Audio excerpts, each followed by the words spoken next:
আসসালামু আলাইকুম এভরিওয়ান, সবাই কেমন আছেন? আজকে চিকেন তন্দুরি রেসিপি নিয়ে চলে আসলাম। খেতে ইচ্ছা করছিল, তাই মনে হলো যে বানিয়েই ফেলি আজকে।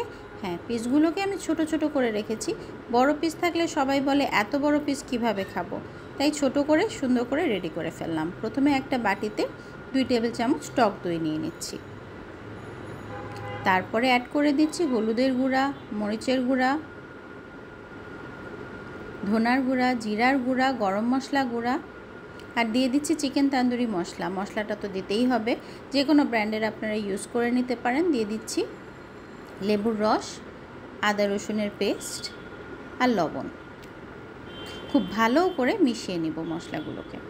মেশানো হয়ে গেলে চিকেনের পিসগুলোকে মশলাতে দিয়ে খুব ভালো মতো মশলার সাথে মাখিয়ে রেখে দেব।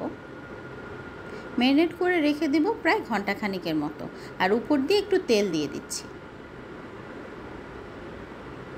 এখন ঘন্টাখানিক রেস্টে রেখে দেব। ফিরে আসলাম, একটু কালারও অ্যাড করে দিয়েছিলাম মাঝখানে আমি।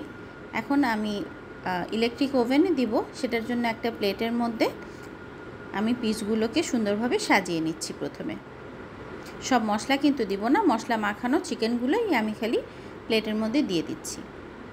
আমার এই যে দেখেন, এটা হতে প্রায়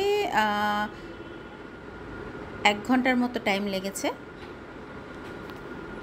ফাইনালি রেডি হয়ে গেল আমার চিকেন তন্দুরি। এটা হচ্ছে ফাইনাল লুক।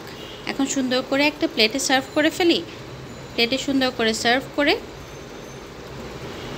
দিয়ে দিলাম। Thank you everyone.